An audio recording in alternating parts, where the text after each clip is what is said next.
말씀 에베소서 6장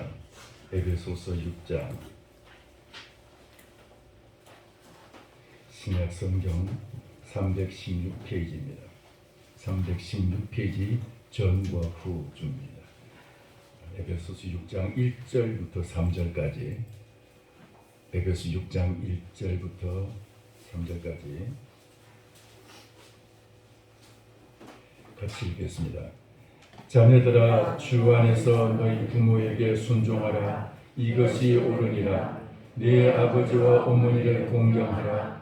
이것은 약속이 있는 첫 계명이니 이로써 너가 잘되고 땅에서 장수하리라. 아멘. 예배 시간에는 찬양을 불러야 되죠, 그죠? 근데 찬양이 아니지만은 우리가 어머니를 생각하는 마음으로 하나를 이제 같이 불렀으면 좋겠습니다. 준비되나요?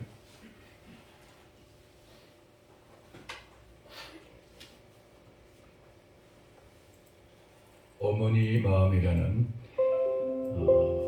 잠깐만 준비만 하고, 이 곡은 양주동 박사가 쓰시고 그 가사를 쓰고 이흥렬이라는 분이 이제 작곡을 하셨는데, 이분은 우리나라에서 음악을 하다가 일제 시기에 더 음악 공부를 많이 하고 싶어가지고 일본으로 건너가서 일본에서 이제 음악 공부를 하는데 피아노가 없어가지고 너무 홀어머니 밑에서 이제 가난하게 성장해서 피아노를 살 수가 없고 구할 수 없어가지고 어머니에게 편지를 썼습니다.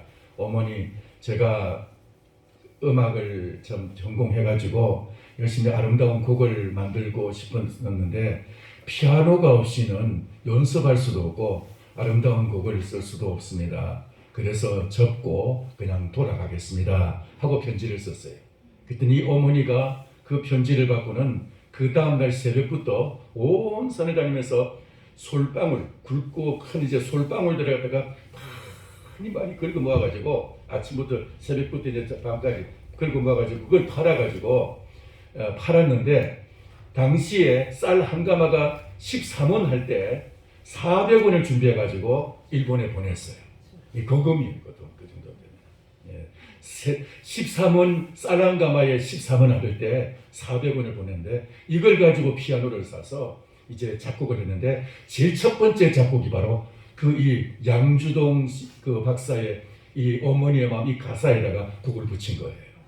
그러니까 어머니의 그 마음을 갖다가 이제 그 작곡을 했는데 한번 들어보겠습니다.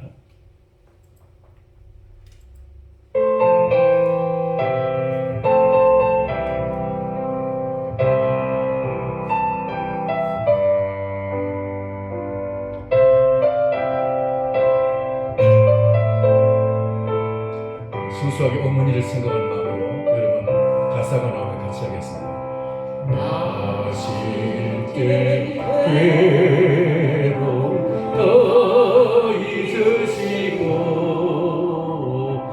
기르실 때 밤낮으로 애쓰는 마음, 긴 자리 마른 자리 바람이시며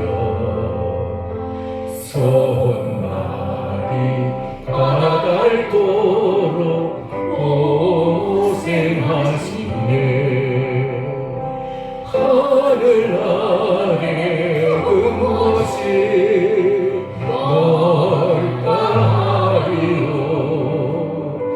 어머니의 희생은 달이 없어라.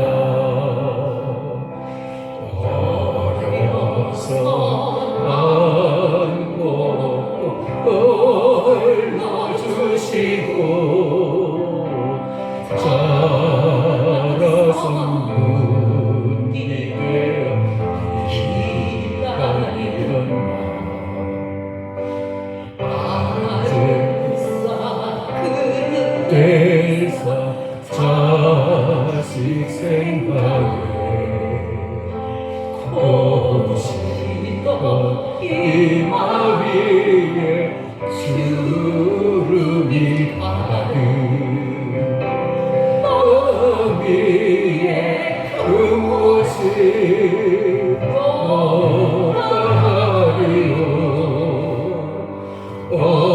우리의 정성은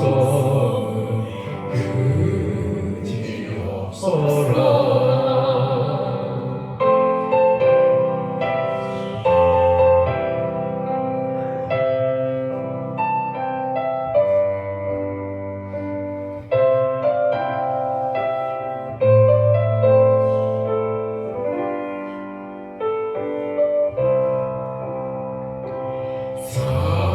사랑의 마음속에 온 가지 속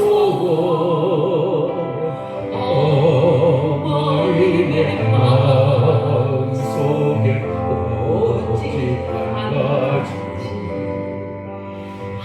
하염없이 인생을 자식 위하여 살과 별을 깎아서 하시는 마음 인간의 그것이 거룩하리요. 어머니의 사랑은 지금하여라.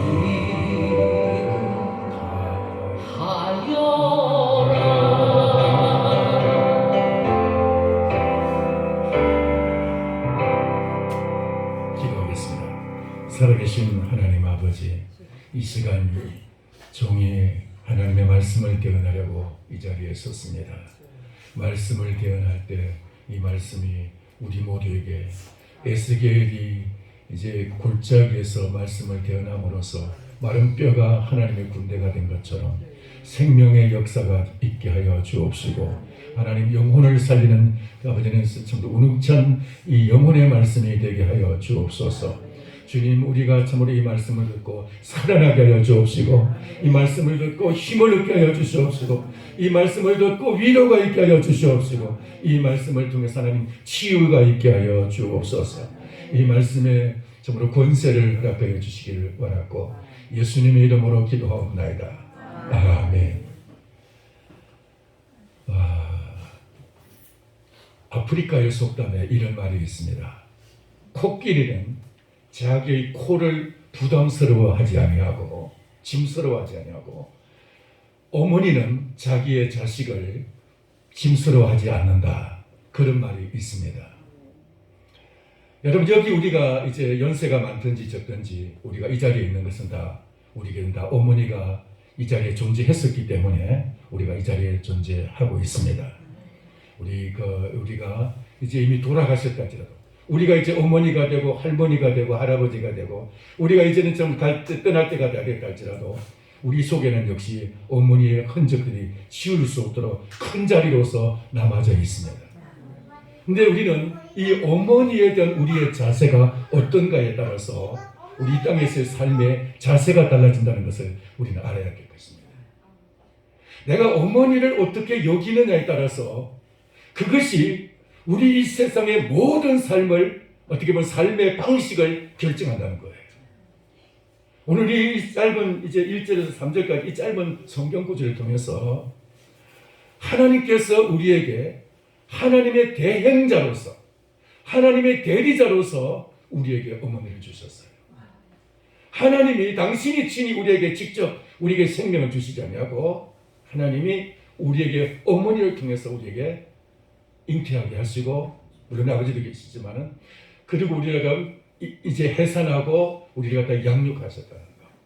이 어머니의 그 역사, 어머니의 은혜. 우리는 그것에 대해서 우리가 생각을 해봐야 되는데, 하나님이 우리에게 이 어머니를 주신 것은 어머니에 대한 우리의 자세, 바른 자세를 통해서 바른 자로 쓰여서 한 어머니를 갖다가 공경할 때 그것이 하나님을 공경하는 기본이 되게 되고, 그것이 인생의 베이직, 기본이 돼, 기초가 돼. 이 세상을 살아갈 때도 우리가 정말 복되게 행복하게 살아갈 수 있는 그 기초가 우리가 어머니에 대한, 우리의 부모에 대한 자세에 달려 있다는 거예요. 나의 부모에 대한 자세에 따라서 우리가 이 사회생활에서 그 자세에 따라서 달라지게 되는 것이고, 부모에 대한 그 자세에 따라서 하나님을 대하는 자세도 달라지게 되는 것입니다. 오늘 하나님께서 우리에게 이 귀한 말씀을 우리에게 주시는 이 말씀이 우리에게 주시는 의미가 무엇이냐 하는 생각해 보기를 원합니다. 첫 번째, 자녀들아 주 안에서 너희 부모에게 순종하라 이것이 옳으니라. 여기서 지금 두 가지 명령의 말씀을 하고 있어요. 1절, 2절에서 1절에서는 순종하라, 부모에게 순종하라 말씀하고 있고 2절에서는 부모에게 아버지 어머니에게 공경하라 말씀하고 있습니다. 순종이라는 말은 소극적인 의미에서 부모님의 말씀에 내가 그대로 따른다는 그런 의미죠. 순종한다는 말은 부모님의 말씀을 그대로 지킨다는 뜻이에요. 순종한다. 그런 의미고, 공경한다는 것은 부모님이 말씀하고 안 하고는 상관없어요. 부모님이 내게 어떻게 행하시느냐 그 상관이 없어요. 어떤 부모는 다 좋은 부모이 아닐 수도 있어요. 어떻게 보면 어떤 부모는 요즘 부모들 중에서는 자식을 아주 그냥 그 학대하고 자식을 아주 가혹하게 대하기도 하고 심지어는 죽이는 부모도 있어요. 그럼에도 불구하고 우리가 부모에 대해서 어떤 자세를 취해야 되느냐? 공경하는 자세를 취해야 된다는 거예요. 공경하라 그랬어요. 공경하라. 부모에 대한 이 공경이 우리가 하나님이 이 땅 위에 사람들에게 복을 주시는 축복의 통로라는 말을 많이 쓰고 있지만은 하나님이 이 땅의 인간들에게 정말 복을 주시는 그 복을 주시겠다고 약속하신 그 약속의 첫 계명이 바로 부모를 공경하는 말씀입니다. 부모를 공경하는 이 말씀이 바로 하나님이 우리를 축복하시는 그 통로로서 하나님이 우리에게 축복하시겠다는 그 약속의 첫 계명입니다. 우리에게 이 복에 대한 말씀이 성경에 대단히 많이 있습니다. 시편 1편에 보면은 하나님의 말씀을 즐거워하고 그 말씀을 주야로 묵상하는 자가 복이 있다고 그랬어요. 계시록 1장 3절에 보면 하나님의 말씀을 이 계시의 말씀을 예언의 말씀을 듣고 읽고 지키는 자가 복이 있다고 하셨어요. 성경에 32,500가지의 약속이 있고 이 축복의 약속이 있어요. 근데 하나님께서 그 모든 축복의 그 말씀, 그 모든 약속의 말씀, 이 말씀의 첫 번째가 뭐냐? 첫 번째 계명이 네 부모를 공경하라. 이 부모를 공경하는 데서 하나님이 이 땅에 우리에게 복을 주시겠다는 거예요. 할렐루야. 복을 주시겠다는 거예요. 자, 그러면은 첫 번째 순종에 대해서 말씀을 하고요.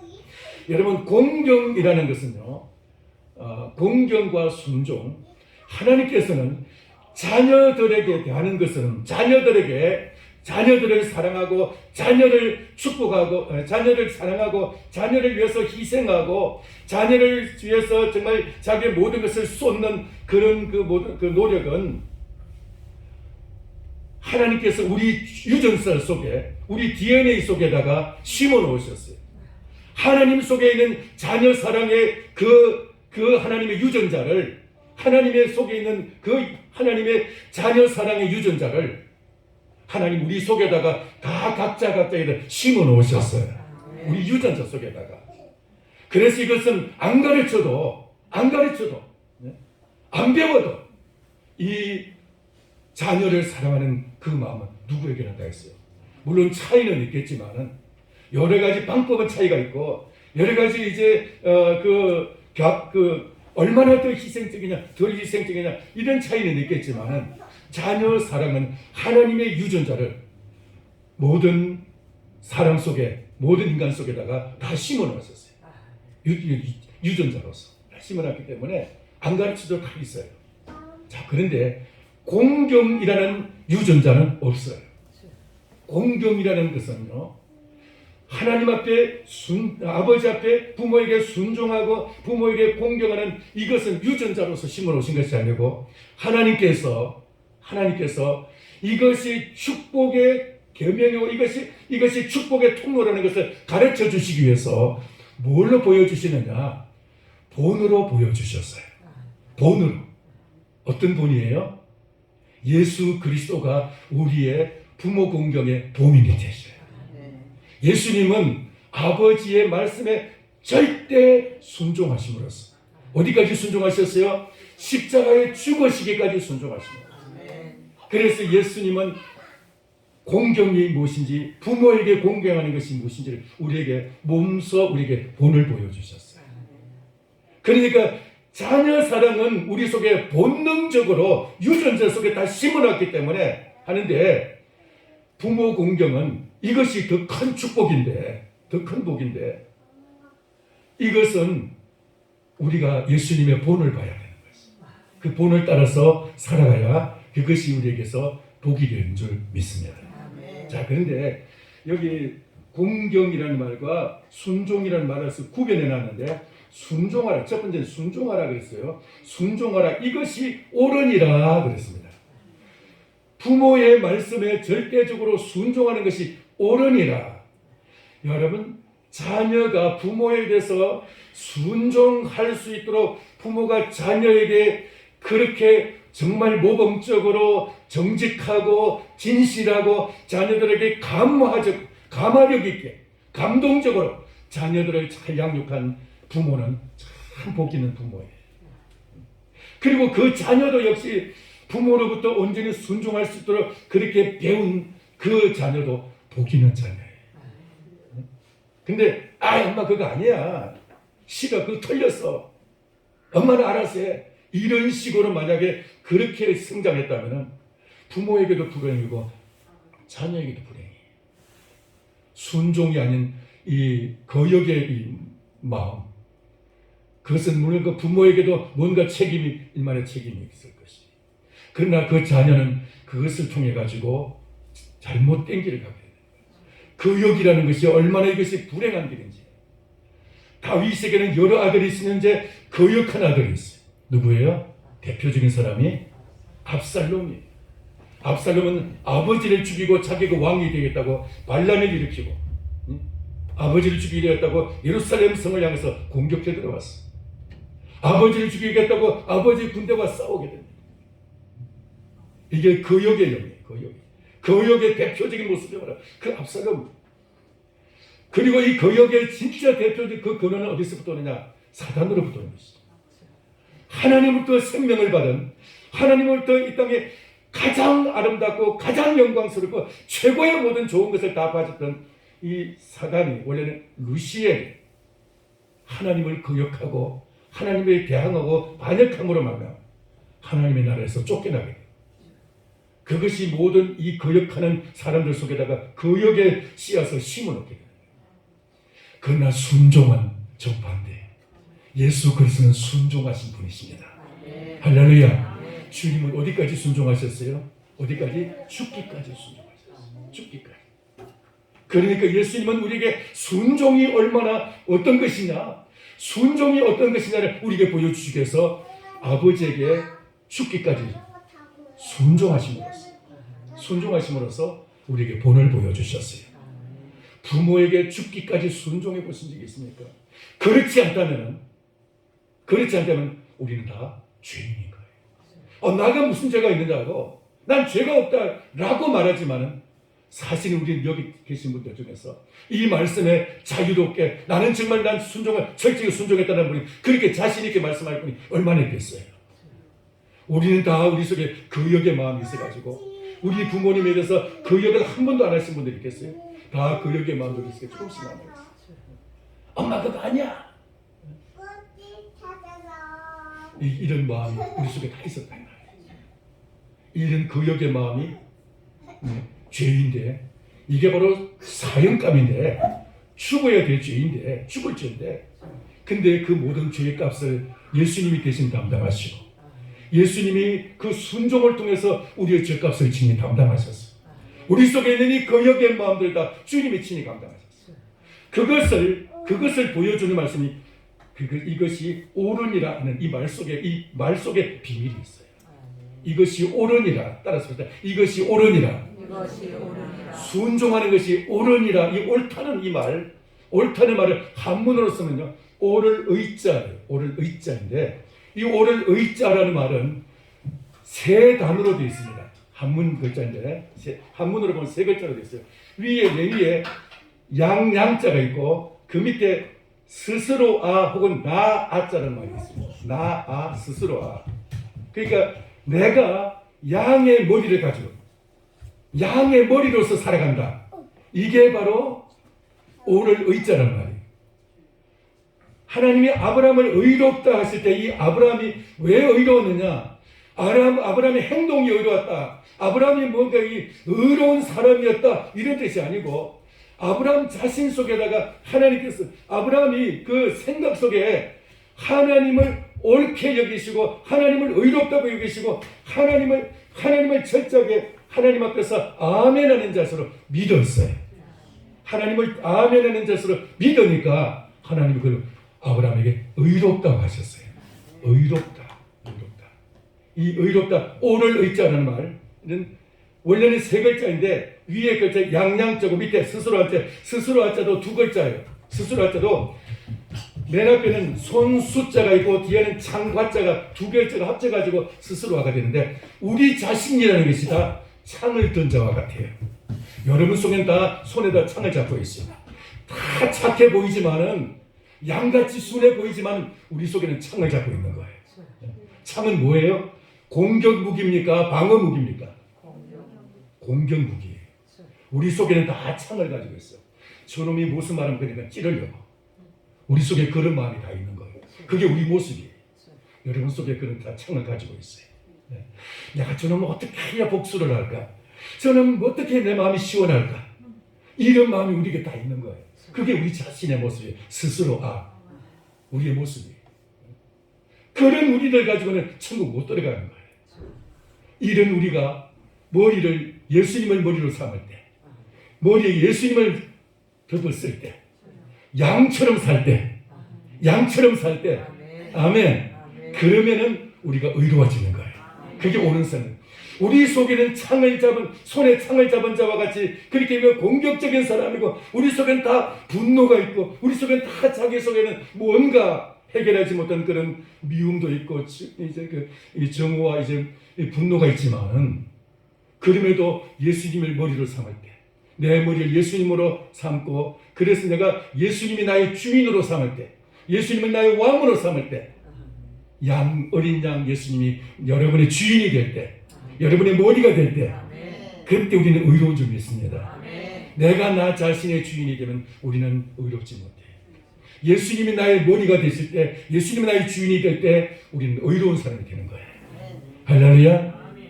이게 바로 부모 공경에서 부모에게 순종하는 거예요. 부모를 순종하는 것은 여러분 내가 내 본심으로 내가 본능으로 부모 순종하는 것이 아니에요. 본능은 자식을 사랑하는 것은 본능이지만 부모를 사랑하는 것은 본능이 아니고 예수님 마음을 볼 때 우리가 순종할 수가 있는 거예요. 할렐루야. 예수님의 그 본을 받을 때. 자, 그래서 우리는 이 예수님을 본받는 삶이 되지 않고는 사실 이 순종이 저절로 되는 것은 아니다 이 말이에요. 자식 사랑하는 것의 절반이라도 아니면 10분이라도 우리가 부모를 공경할 수 있으면 그 사람은 효자소리를 할 거예요. 옛날에 어떤 임금님이 먼 지방에 이제 행차를 하시게 되었습니다. 근데 그 소식이 이제 방이 붙고 이제 소문이 들렸습니다. 어떤 한 늙으신 어머니가 아들에게 그런 말씀을 야 내가 임금님의 용안을 한번 뵙고 죽었으면 좋겠구나. 이제 아주 먼 시골이니까 내가 임금님의 한번 용안을 한번 보고 한번 뵙고 이제 죽었으면 좋겠구나 그런 소원을 얘기했습니다.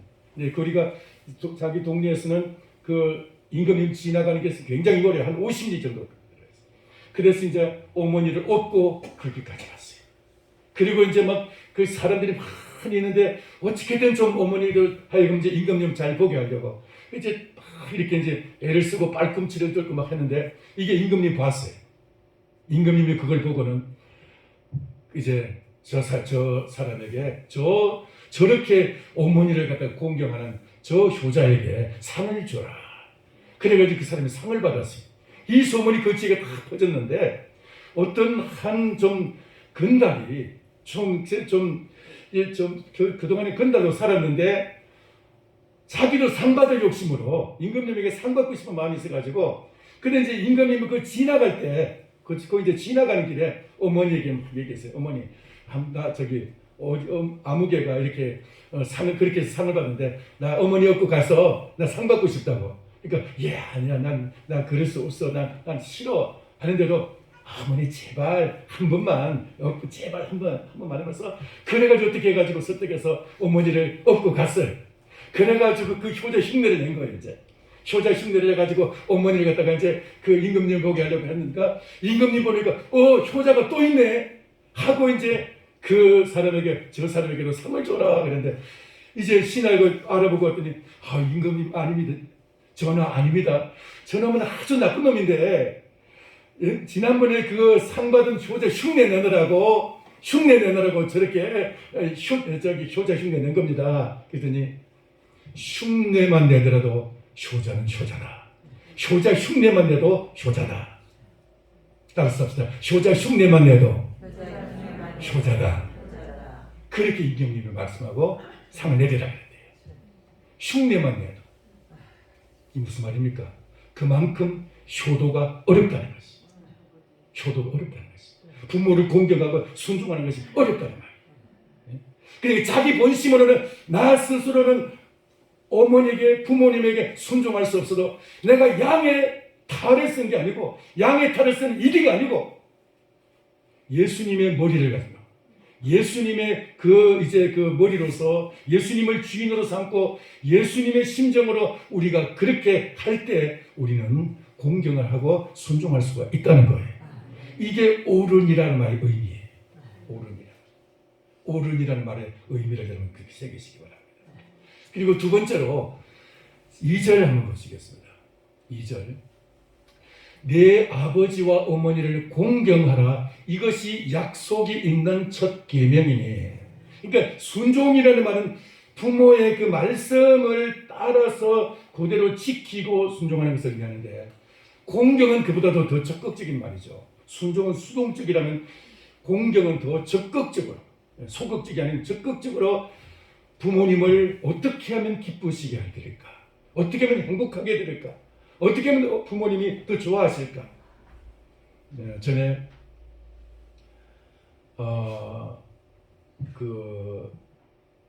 어떤 아들이 아버지를 업고 그 금강산 열려 있을 때 아버지를 업고 금강산 관광을 다녀온 그런 이제 아들이 있었죠. 여러분 여기 옛날에 혹시 기억하실지 모르겠는데 뉴스도 나왔는데 아버지가 여기저기 좀 다니고 싶은데 다리 다리 시원찮고 걷지도 잘 못하시고 그러는 분인데 하여튼 업고가 아니라 지게에다가 이제 태워가지고 그 금강산을 갔다가 돌아왔어요. 그 관광객들과 함께 그것이 이제 뉴스에 나왔는데 여러분 이 공경이라는 말은 어떻게 하면 그 부모님이 행복할 수 있을까 기쁠 수가 있을까를 생각하는 그 마음이 그것을 생각하고 그렇게 성장하고 그렇게 살아가는 사람은 그 마음을 가진 사람은 모든 삶 속에서 그 삶이 적용이 될 수가 있어요. 회사에 가면 회사 사장님에게 어떻게 하면 내가 마음에 들 수 있을까? 어떻게 하면 회사 사장님에게 유익이 되고 회사 사장님에게 내가 어떻게 하면 내가 정말 더 회사 사장님이 기뻐할 수가 있을까? 회사의 유익이 바로 나의 유익인 줄 알고 보통 사람은 안 그랬잖아요. 또 우리 일식해가지고 사장님이 그냥 돈을 다 챙기고 우리는 조금밖에 안 주네 막 이렇게 불평하기 쉬운데 그러면서 막 데모를 하게 되고 노조가 결성이 되고 그러면서 더 달라고 막 데모하잖아요. 그런데 그 중에서도 어떻게 하면 내가 사장님에게 더 큰 유익이 될 수 있고 사장님을 어떻게 하면 더 기뻐할 수 있을까를 생각합니다. 효도하는 사람은 그것까지도 연결이 되는 거예요. 효도하는 사람은 나라에 대해서도 충성할 수 있게 되고 국가에서도 충성할 수 있게 되고 그리고 회사에서 자기의 상사에게도 이제 더 잘할 수가 있게 되고 성실할 수가 있게 되는 거예요. 그의 모든 삶이 그렇게 다 적용이 됩니다. 모든 삶. 그러니까 옛날 왕들이 과거를 보면서 제 인재들을 뽑을 때 그 이제 실생활 속에서 생활 실사를 하면서 효자인 사람을 갖다가 우선적으로 등용했다는 그런 이야기가 있어요. 왜 그렇습니까? 그것은 가정에서의 효자가 자기 임금에게도 충성할 수가 있기 때문에. 그래서 군사부는 일체다라는 말이죠. 임금진과 스승과 아버지는 일체라는 것이죠. 한 몸이다. 그런데 열 임금도 100명의 스승도 부모를 대신할 수는 없어요. 부모를 대신할 수가 없어요. 아무리 많은 스승도 부모 대신이 안 되는 거예요. 그래서 사도 바울은 결혼도 하지 않고 자식이 없는 사람 아닙니까? 그럼에도 불구하고 사도 바울은 이런 말을 합니다. 고린도전서에서 이 땅에서 그리스도 안에서 10,000명의 스승이 있더라도 아비는 그렇지 않으니 나는 복음으로써 너희를 낳았노라. 나는 너희의 영적인 아버지다 이 말. 여러분 이 심정을 가지기를 축원합니다. 그러니까 이런 그 마음을 우리가 자세를 가져야 되는데, 근데 우리 그 부모님은 다 그런 마음을 가지고 자식들을 사랑하는데 자녀는 부모를 공경하는데 그렇지 못하다 이 말이에요. 이런 이야기가 있습니다. 이 이야기만 하고 말씀을 마무리하겠습니다. 어떤 한 아버지가, 늙은 아버지가 그 아들을, 젊은 아들과 같이 있으면서 까마귀가 저 이제 나무 위에 있는 것을 보고 아들아 저게 뭐냐 물었습니다. 예 아버지 저거 까마귀예요. 또 좀 있다가 또 물었습니다. 아들아 저거 뭐냐 물었습니다. 예 아버지 저거 까마귀라니까. 까마귀. 또 물었습니다. 아들아 저거 뭐니? 그러니까 까마귀라니까요 아버지. 까마귀요. 또 물었습니다. 아들아 저게 뭐냐? 네 번째 보니까 까마귀요 까마귀. 아버지 기 먹었어요. 큰 소리가 아버지 기 먹었어요 하면서 그냥 까마귀라고요. 이렇게 대들었습니다. 아버지가 아무 말도 안 하고 잠잠히 있다가 방에 들어가서 낡은 일기장을 하나 가지고 나옵니다. 그리고 이제 펴서 보여주는데 거기에 뭐가 있느냐면 이 아들이 아주 어렸을 때 4살 때 이야기가 기록이 되어 있어요. 4살 때 아들이 까마귀를 보고 이제 그 나무에 있는 까마귀를 보고 아빠 저거 뭐야? 하고 물었습니다. 그래서 야 저건 까마귀란다. 이걸 몇 번 물었나? 20번을 물었어요. 그 20번을 물었다. 그 까마귀를 보고 저것이 뭐냐고 20번을 물었다. 내 아들은 아마 천재인가 봐. 그러면서 진짜 23번째 물었다. 그리고 나는 까마귀라고 대답했다. 내 아들은 역시 똑똑해. 그렇게 기록된 일기장을 보았습니다. 여러분 그것을 읽던 그 아들이 마음이 어떻겠어요?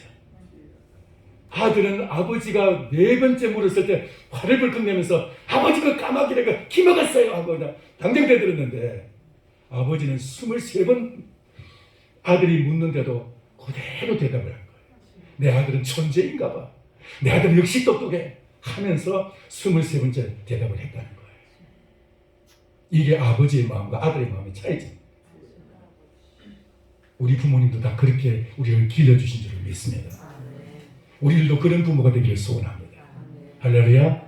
그리고 여러분 바울과 같이 육신의 자녀만이 자녀가 아닙니다. 바울은 결혼하지 않았지만 그의 영혼의 자녀들, 그의 자녀들이 얼마나 많았습니까? 디모데도 오네시모도 다 그에게 자녀였어요. 그 디도도 역시 마찬가지. 근데 이와 같이 내가 복음으로서 고린도 교회를 향해서 너희는 나를 사돈이 아니니 뭐 그렇게 하지만 나는 너희 복음으로서 난 내 자식들이라고 말합니다. 우리에게 이 아비의 심정을 갖기를 소원합니다.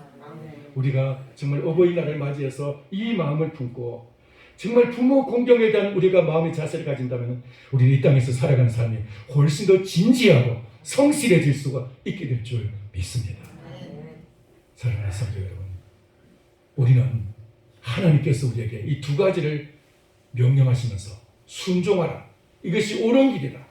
이것이 의로운 길이다. 이 말이에요. 의로운 길. 이것이 바로 예수 그리스도의 길이라고 말씀합니다. 순종이. 그러니까 예수님이 본을 보여주신 그 순종의 길, 그게 십자가의 길인 거예요. 십자가의 길. 2번째 부모를 공경하는 이것이 약속 있는 첫 계명이니 땅에서 잘되고 장수하라. 땅에서 잘되고 오래오래 살아. 내가 잘되고 땅에서 장수하리라. 이 축복이, 이 약속이 그대로 지켜지게 될 줄 믿습니다. 이 약속은 여러분 공경이라는 말 속에서 비밀이 있습니다. 여러분 이 공경이 우리 삶 속에서 그대로 실천되어졌어. 내 육신의 부모님은 지금 안 계셔도 우리가 우리의 영혼의 영적인 그런 이제 부모 공경을 할 수 있기를 바라고, 우리 하늘에 계신 우리 아버지를 공경하기를 바라고, 그리고 이 땅에서 우리의 연로한 우리의 신앙의 우리의 어버이들을 섬기기를 바라고, 그리고 뿐만 아니라 우리의 영적인 후배들, 영적인 후손들을 우리가 많이 낳았고 자녀들 양육하는 그런 영적인 어버이가 되기를 주님의 이름으로 축원합니다. 기도하겠습니다. 살아계신 하나님 아버지, 은혜를 감사합니다. 오늘 아버지 하나님, 순종과 공경, 공경과 순종의 이 의미를 되새기게 하심을 감사합니다. 하나님, 우리가 정말 예수님의 본을 받아서 순종이 무엇인지를 바로 알고 예수님의 그 모습 속에서 순종의 의미를 배우게 하여 주옵시고, 정말 아버지 제주도 주님을 따라서 순종의 삶을 살아가게 하여 주옵소서. 오늘도 하나님 아버지 이 어버이 주일을 맞이해서 주님 앞에서 이 결단하기를 소원합니다. 주님, 저희들 속에서 예수님의 피가 흐르게 해주시고 예수님의 성품을 담게 하여 주시고 이 예수님과 같은 그런 삶을 살아서 진정한 참 이제 우리의 이 영적인 이제 어버이들을, 우리 하늘의 아버지를 잘 공경하고 순종하며 또 이제 우리의 후배들에게, 영적인 후손들에게 하나님 아버지 잘 아버지 이런 모습을 보여주는 저희들 되기를 원합니다. 은혜를 베풀어 주옵소서. 예수님의 이름으로 기도하옵나이다.